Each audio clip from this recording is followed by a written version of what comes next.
so many of us deal with this concept of imposter syndrome. Even when we're a really good fit for what we do, even when we're really great at it, for many of us, that voice comes in the back of our heads and questions us constantly. Welcome to the Ignited Recovery Podcast, a new way forward for anyone looking for answers but feeling left out. If you've been searching for empowerment, triumph, and purpose, you've found them right here.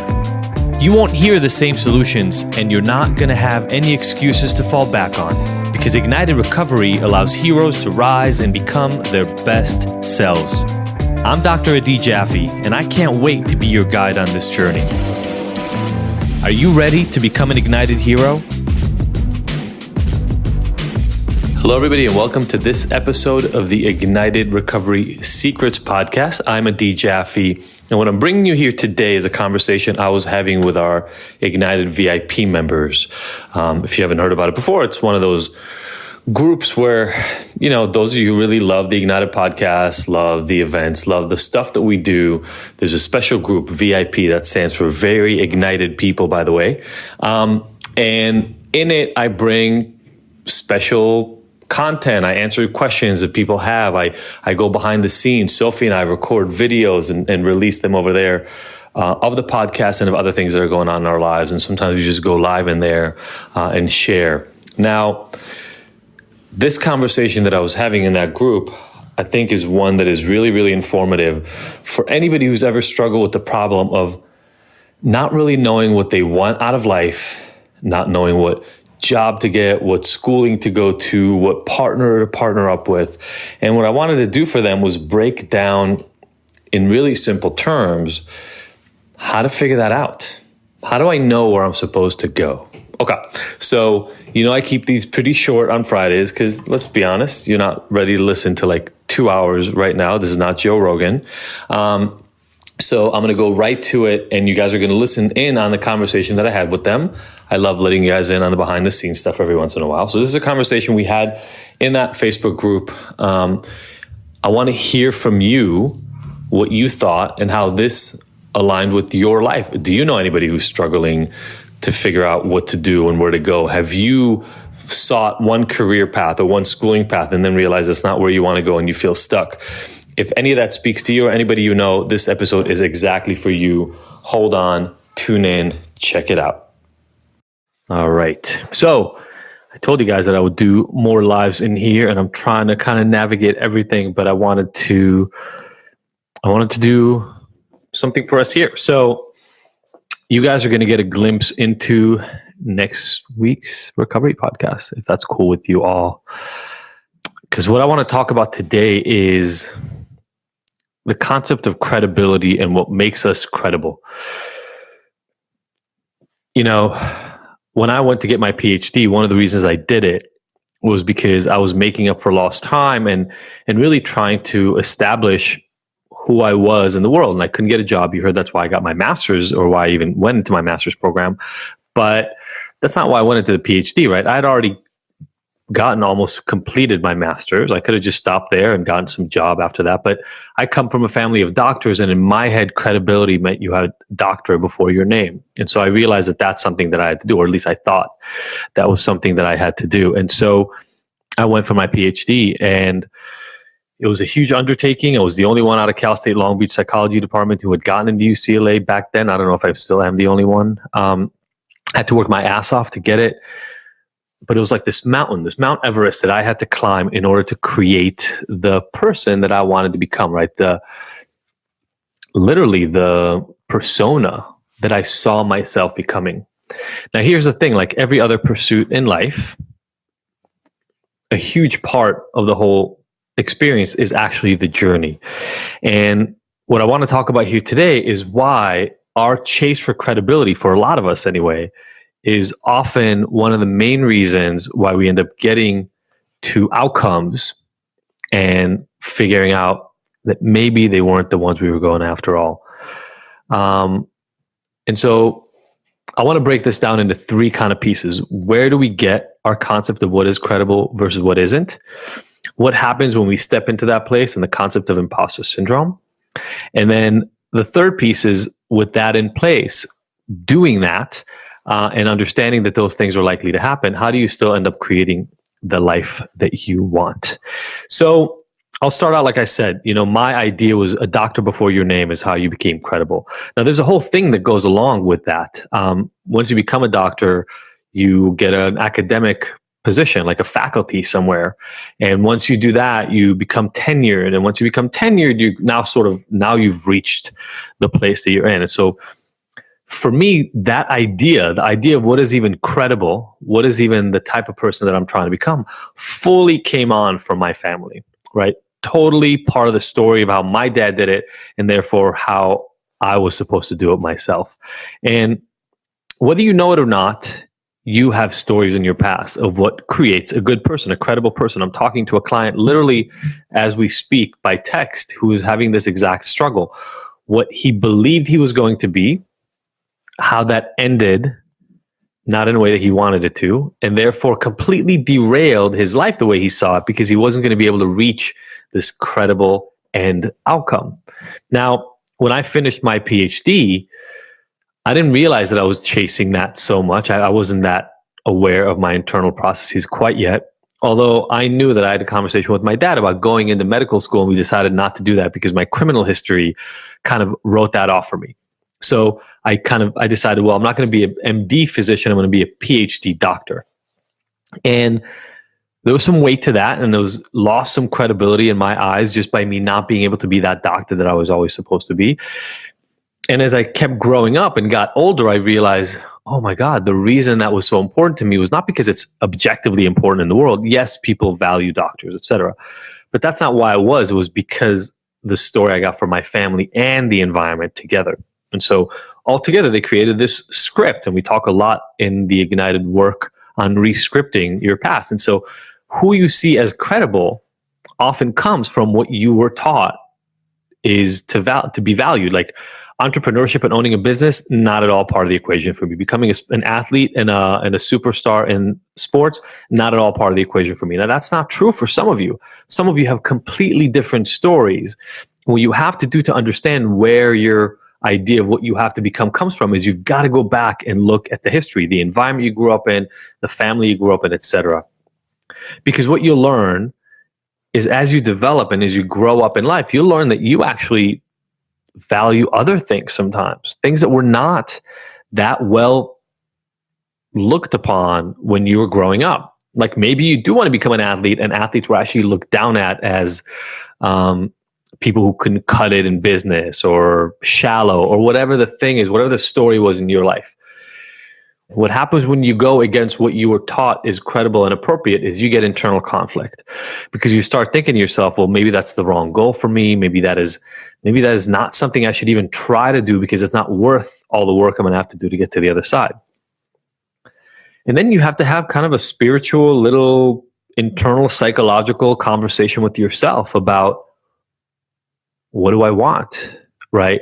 Do I want to follow in the footsteps that were laid out for me, or do I want to figure out a path for myself that feels happy? As I mentioned with this client that I'm talking to right now, he's unhappy in life and yet going against the grain, going against what he was supposed to do, quote unquote, supposed to do in life, feels really uncomfortable and causes him pain on a regular basis.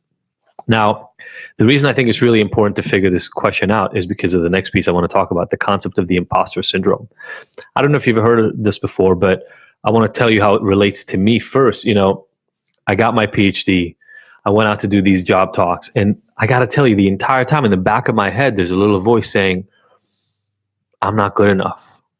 They gave me a job talk, which they only give to 3 people on average when they go hire for a new faculty in university, but they missed it. If they would have really known me, they wouldn't have allowed me to apply for this job. And then it gets even worse. Because if you kind of allow yourself to go through that work and then you get the job, you sometimes live while doing the job with this voice in the back of your head. You're an imposter. You're just pretending. If everybody knew who you really were, they wouldn't follow you. And I ended up not getting the faculty job, but I got into this field. And it's interesting, right? In the field that I'm in right now, helping people online, the vast majority of people don't have a degree at all in any field related to what we do. Like the vast majority of people who help people online with addictions have no degree. they lead through their own experience. And interestingly, it's almost more troubling when people question, for me personally, my motives and my experience, etc., because I've done all the work. And yet, even though I'm technically almost like overqualified for what I'm doing right now, imposter syndrome still sets in. There are still moments where I sit there and go, but what if they're right? What if those people who are talking shit know the real truth? And the reason I'm sharing this with you is not so much for you guys to feel badly for me. Don't. So many of us deal with this concept of imposter syndrome. Even when we're a really good fit for what we do, even when we're really great at it, for many of us, that voice comes in the back of our heads and questions us constantly. And I've dealt with it. It's gotten better and better as I've gotten more and more familiar with the concept and working through it myself. But it's there in the back of my head a lot. And imposter syndrome is one of those things you have to deal with. Malcolm Gladwell talks about, the 10,000 hours to create an expert. Again, if you break that down, it's about 5 years of doing full-time work in the field. I'm 10 to 12 years into that time, right? I'm at the 25, 30,000 hour mark. It's not a question of whether I have expertise in this anymore. I do, and more than the vast majority of people around me who are doing some of the same work. And yet the voice comes in. So for me, that leads us right into the last speech, which is how do we deal with the fact that our credibility and the idea of what we want in life comes from the past, that imposter syndrome is going to set even when we've gotten the training and we do the work. And how do we do all of that and yet create the life that we want in the face of all those challenges? And to me, this is the most important piece of the whole puzzle, because if you don't get this one right, you can have a life where you live what everybody else has always wanted you to do. You talk the imposter syndrome out of your head, but yet you're miserable all the time. And I would argue that's missing the mark. We're not doing these things to follow in other people's footsteps so much. We're doing it, in my opinion, to create impact, joy, and connection in our own life. And so for me, one of the things that I think is massively important, is to get a sense of what life you actually do want. I do this work with my people all the time. How many of you have ever sat down and thought, what do I want my life to look like? Not what title do I want? Not what do I want to look like? Not how much money do I want in the bank? What do I want my life to look like from the moment I wake up to the moment I fall asleep? I would argue the vast majority of us don't do that work. And if you don't do that work, it's pretty much going to be by luck that you will land on the life that you want. Because all of a sudden, the stars will align. You'll end up there and you go, oh my God, I love this. And you'll be done. But if you're fed originally the idea of what you're supposed to do, and then you're fed through your own head internally the concept that you're an imposter doing that work that you were supposed to do, how are you supposed to end up living the life that you want to live? So for me, this is where the real work comes in.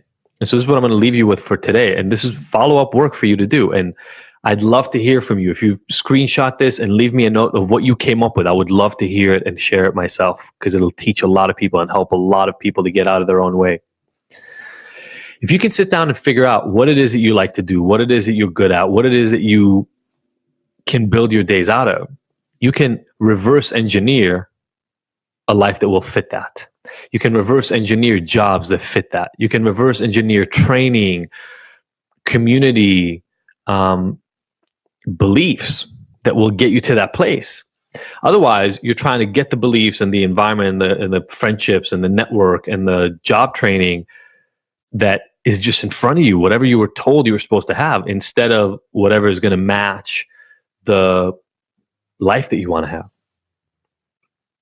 Like, I personally love working from home. I didn't even know that for years. And maybe if I would have sat down ever 10, 15 years ago and realized what it is that I want to do, maybe my training route would have been different. Maybe I wouldn't have spent 9 years in graduate school or 7 years in my, well, including my training, my postdoc, 9 years. So I urge you to step back a little bit. Reverse engineering is a really powerful tool. And here's the thing. If you figure out what life you want right now and you map that out, and you create the training and the network and all the pieces that you want to come out of that, the relationships, if you end up shifting where you want it to go, it'll be more like, I'm going to draw this for the people who are watching me right now. It'll be more like, well, I thought I was aiming for this point, but I realized that I actually want something in the vicinity of it that's a little far away, right? So I have to kind of pivot. I have to go. It's almost like the idea of, maybe you thought you wanted to go to San Francisco. You wanted to live in the city and have a lot of excitement and energy around the hum of people and cars and that's what you thought you wanted. And as you go towards it, you go, well, I like kind of the energy of San Francisco, but that's not exactly where I want to go. And you start looking around it for the solutions that give you more of what you actually desire in life once you get there. But if you don't even have a destination in mind, it can be really, really difficult to end up where you want to go. It's true in a car ride. It's true in your life. So credibility, the imposter syndrome, and the work of creating the life you want are three really basic principles that you can start using to reverse engineer how to get where you're trying to go, despite the programming you've had earlier on that may or may not fit you. And in addition, despite the internal doubt and voices you'll have all the time in your head. I really hope this is something that it took me maybe 10 years to realize after I got my shit together. So hopefully just listening to it here and trying to think about it by yourself will shortcut your length. Instead of you moving forward and just trying to do whatever other people think you should do, moving you forward in a way that actually aligns with your life, your ideal life. Again, I would love to hear the results you've had from this. So screenshot, share them with me at Dr. Adi Jaffe on Instagram, and I will reshare them so that other people can be inspired by your work and your progress. This is what it's all about in the end, right? In the end, it's all about creating the life that you want. Love you all so much. Hope you have a great, great weekend. See you on the other side. Thank you for tuning in to the Ignited Heroes Recovery Podcast. I really hope you found the information here useful and that we'll see you back here next week. And look, I want to make sure that this podcast is the most useful it can be for you, so please let me know by emailing info@ignited.com if there are any specific topics or questions you'd like to have addressed. As usual, if you like this episode, I would love for you to leave us a 5-star review and rating. Thanks, and see you next week.